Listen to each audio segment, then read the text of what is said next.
So here's a little video on mperor-Tech. So we went back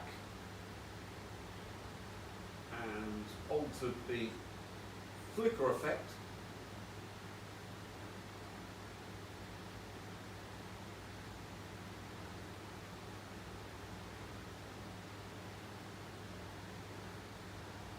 And as you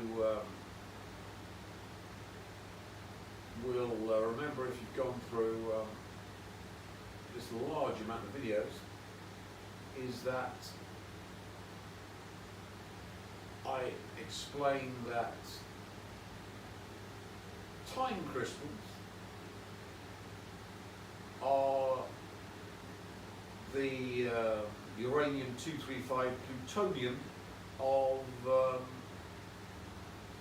pathway down Armageddon, and nuclear weapons are the pathway down Armageddon. So we talked about MIT just built a quantum time crystal, and this was the second civilizational step, where normally the first step is developing nuclear weapons, and with time crystals you can develop psi weapons. And of course I didn't fully explicate the importance of MIT and their time crystal to psi warfare, but of course we're going to explain now. Just to remind you, just a brief snippet of this. Good video, I like it. The laws of physics that govern energy and motion. Since Wilczek's original theory, physicists around the world have been trying to bring the time crystal to life. In recent years, quantum computing has played a major role in making these kinds of discoveries possible. That's because quantum computers have the unique ability to manipulate quantum states, creating environments where phenomena like time crystals can exist and be studied. MIT's breakthrough is just the latest step in a long journey toward understanding and manipulating the most fundamental properties of the universe. And although the science is still in its early stages, the potential for time crystals to revolutionize energy and computing is already becoming clear. So what does MIT's quantum time crystal mean for our future? Could this discovery be the key to unlocking new forms of energy production? This is where things start to get truly speculative and exciting. One of the most intriguing theories surrounding time crystals is the possibility of harnessing zero-point energy. Zero-point energy refers to the idea that even in a perfect vacuum, where no matter exists, there's still a residual energy that permeates space. It's a concept that has captivated physicists and science fiction writers alike, with the idea that this energy could potentially be tapped for power. Could time crystals allow us to access this seemingly infinite source of energy? The constant oscillation of time crystals might provide the key to tapping into this energy field. If we could manipulate time crystals in a way that harnesses zero-point energy, we might be able to create a system that generates power without needing any input, effectively creating a perpetual motion machine. Now let's be clear, this is still speculative, but the implications are enormous. So we've been talking about zero-point energy, the quantum vacuum, and according to this theory of how the universe was created, there was a quantum fluctuation in the quantum vacuum that was large enough to produce the Big Bang. So let's have a look at this. Bloody advert. Of everything, the Big Bang. The idea that the universe was suddenly born and is not infinite. Up to the middle of the 20th century, most scientists thought of the universe as infinite and ageless. Until Einstein's theory of relativity gave us a better understanding of gravity, and Edwin Hubble discovered that galaxies are moving apart from one another in a way that fits previous predictions. In 1964, by accident, cosmic background radiation was discovered, a relic of the early universe, which together with other observational evidence made the Big Bang the accepted theory in science. Since then, improved technology like the Hubble telescope has given us a pretty good picture of the Big Bang and the structure of the cosmos. Recent observations even seem to suggest that the expansion of the universe is accelerating. But how did this Big Bang work? How can something come from nothing? Let's explore what we know.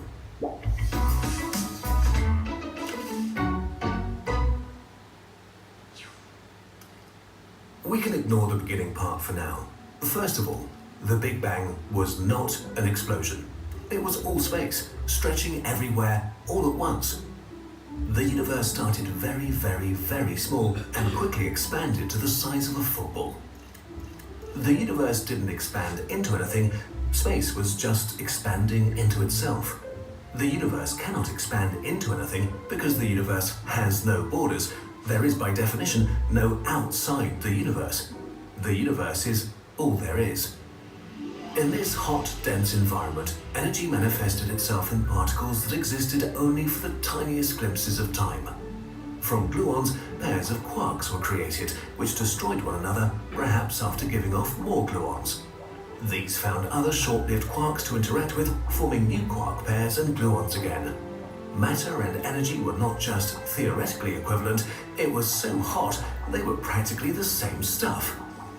Somewhere around this time, matter won over antimatter. Today, we're left with almost all matter and nearly no antimatter at all. Somehow, 1,000,000,001 matter particles were formed for every 1,000,000,000 particles of antimatter. Instead of one massive ultimate force in the universe, there were now several refined versions of it acting under different rules. By now, the universe has stretched. Now we come to remote viewing, and I'm the acknowledged UK expert.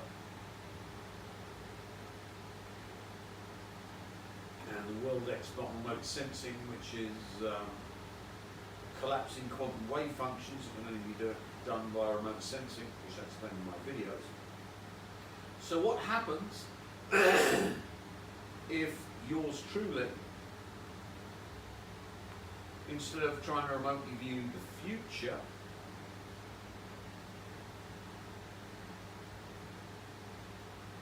we have sufficient energy to remotely view the Big Bang?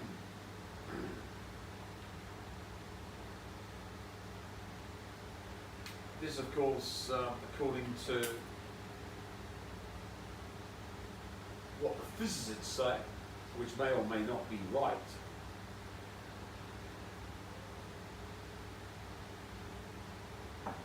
was a fluctuation in the quantum vacuum that was large enough, or within parameters of that, blah, blah, blah, blah, blah, that produced the Big Bang. So by precognitively remotely viewing, or retroactively precognitively remotely viewing the Big Bang, the remote viewer can then interact with the Big Bang, get entangled with the Big Bang, so the entire universe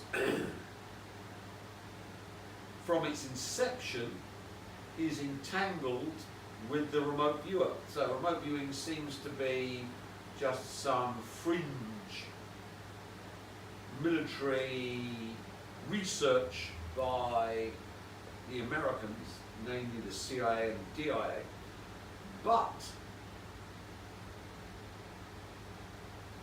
it's has the potential to enable the remote viewer to become entangled at the quantum level. See, brain entangled. Russell Targ was part of the this one. He was part of the CIA program. Brain entangled, entangling your it's not the brain. So I've got that wrong, but it's quantum entanglement with the inception of the universe which was a quantum fluctuation in the quantum vacuum, according to the physicists. This would mean then that every remote viewer who has the potential to remotely view the Big Bang, if the Big Bang actually existed, is quantum entangled with the universe, and their consciousness can control what happens in the universe. You can see why the CIA and DIA were really interested in that. But let's go further.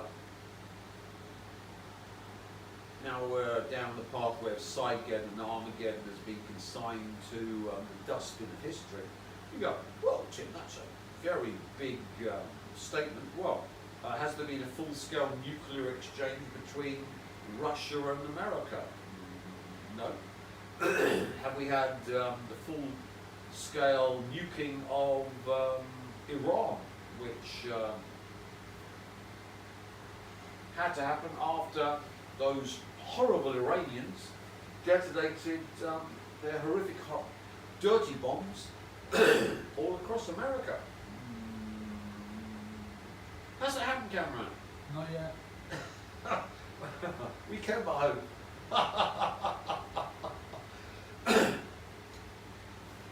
But anyway, to further elucidate, what happens if a remote viewer who's capable of remotely viewing the Big Bang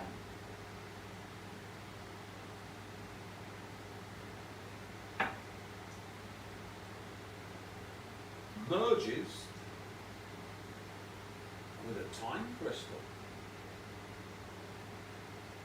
Remember, time crystals can reverse events. Normally, we've got entropy increasing, but with the time crystal, we can reverse it, which is impossible in standard physics. So, if a remote viewer bilocates into a time crystal, and then bilocates into the Big Bang, which is remotely viewing, the remote viewer that does that first can then simply erase the quantum fluctuation, reverse it, that created the universe, and the universe was never created. But of course, the remote viewer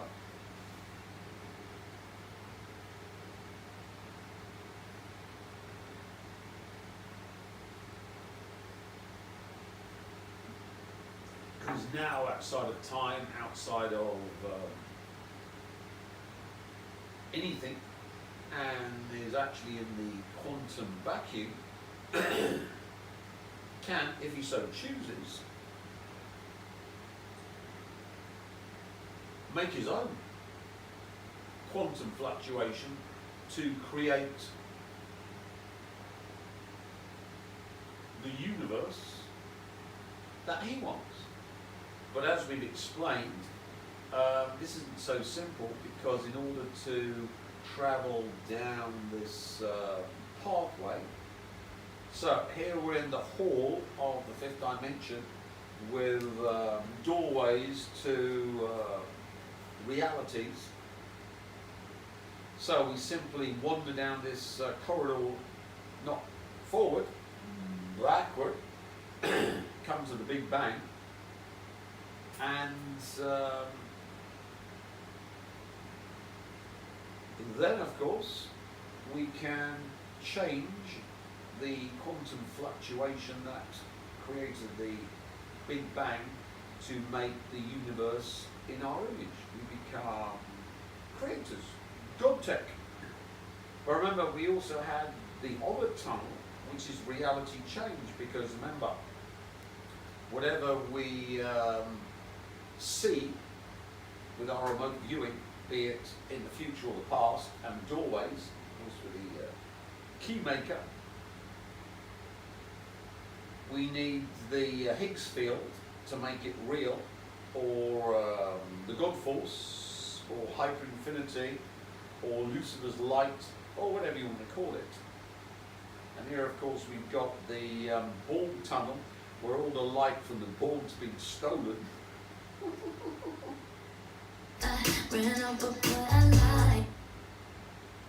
So remember, get your vaccine.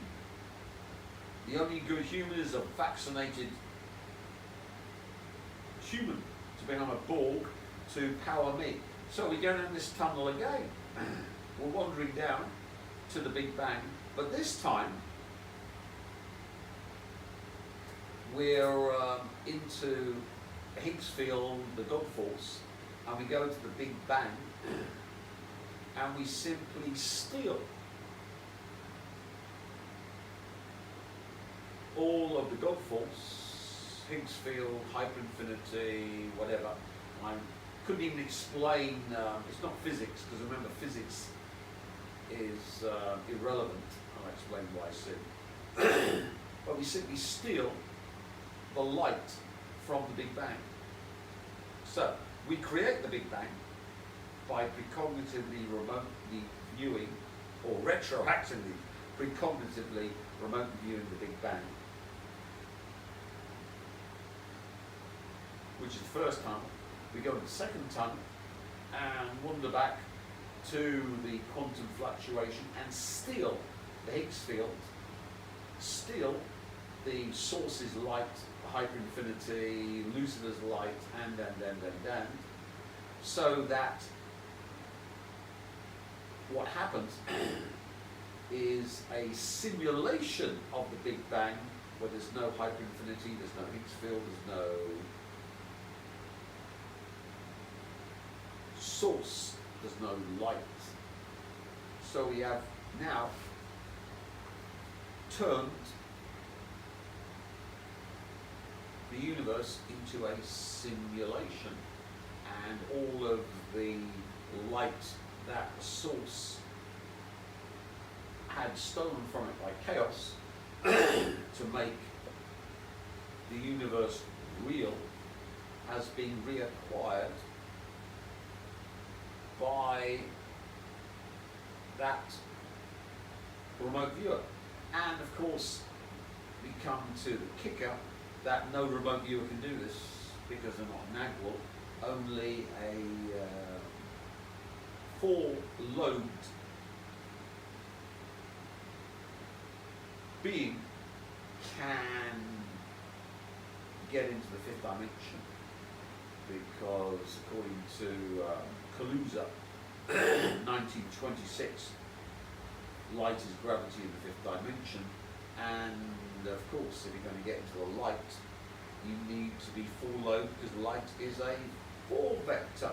So that means that everyone is irrelevant apart from the Nagwals, and luckily they turned this thing into a Borg. So this was the Nagwal woman who got a kill shot and got turned into the Borg. So of course I didn't have to negotiate with the Nagwal woman, she was just slaveware, and I could simply go back to the Big Bang, suck out the light, and use this thing, this Borg queen, to do it all, to make the simulation, which explains what happened when we changed the flicker effect.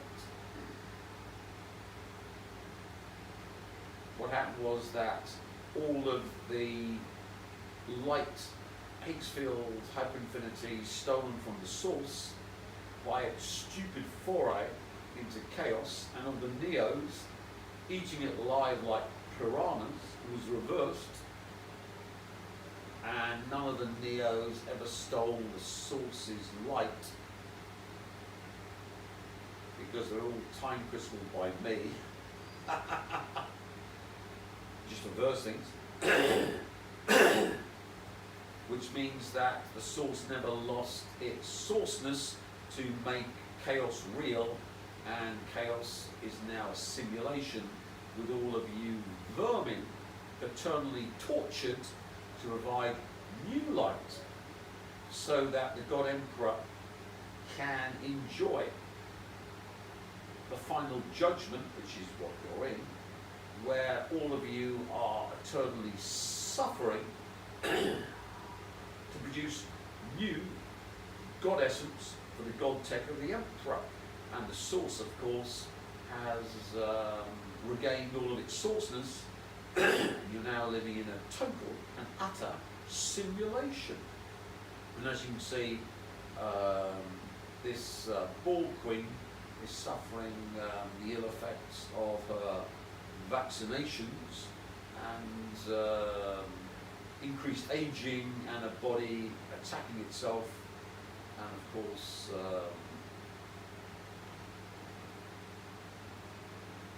the God Emperor can manifest in the simulation because the things at the end of time,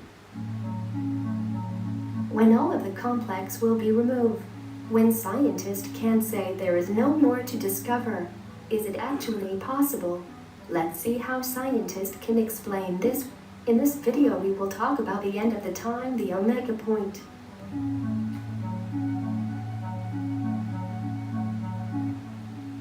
The omega point is a spiritual belief and a scientific speculation that not everything in the universe is fated to spiral towards a final point of divine unification. The term was coined by the French Jesuit Catholic priest Pierre de Chardin. One of the reasons that science has been widely regarded as an atheistic enterprise over the years is that for quite a while now, it has preached a future of relentless annihilation. Ever since the laws of thermodynamics were formulated, the outcome has appeared certain.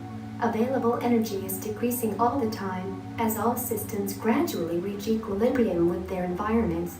The end result, it would seem, is the heat death, where everything has finally smoothed out to await an eternity of no change, no light, no life.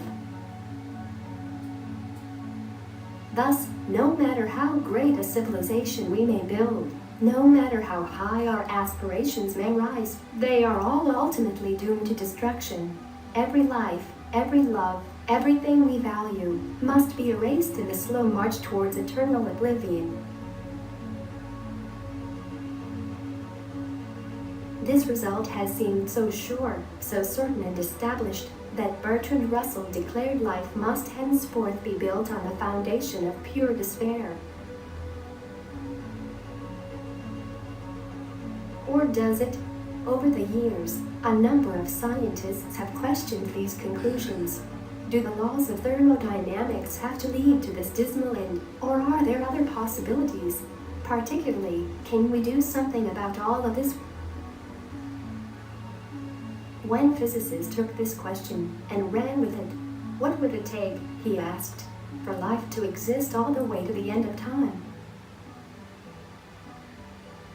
That physicist was Frank Typeler, and the result of his question is the omega point theory. The omega point theory is both a physical theory of cosmology and a proposal for the future of life in this universe. That physicist was Frank Typeler, and the result of his question is the omega point theory. The omega point theory is both a physical theory of cosmology and a proposal for the future of life in this universe. so the end of time when the universe is suffering heat death, maximum entropy, they run a simulation of the entire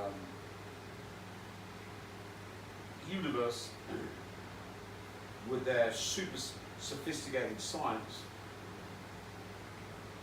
and live in the simulation, and then find, of course, that it's a omega health simulation from the God Emperor. So they have to go back in time. We've already talked about information being able to, in quantum mechanics, be retroactive And of course, since most of the population are now Borg, we can have the Omega Point vermin interacting with what used to be human, the kill-shotted, and all of their technology via retroactive causality downloaded into the Borg to try and stop the event that locked them in a Omega Hell prison to be tortured for all eternity, and their simulation of the entire universe at the end of the heat death is simply the culmination of their torture to make new god stuff for the God Emperor. They of course would have to come back in time to try and stop the God Emperor from doing what I described and trapping them in a Omega Hell where their only purpose is to suffer to produce new god stuff for the God Emperor. And of course all of the Omega science will be downloaded into the Nagwal woman because she's a Borg, so the simulation could be perfect, well perfect, but as good as we're going to get at the end of time is simulating the universe. Hence, that explains why you're living in such a sophisticated simulation, because the God Emperor, yours truly, is running himself in the simulation using the Omega vermin's end of the universe science to enjoy the utter hell of you vermin trapped in this Omega Hell simulation to produce new god essence for the God Emperor.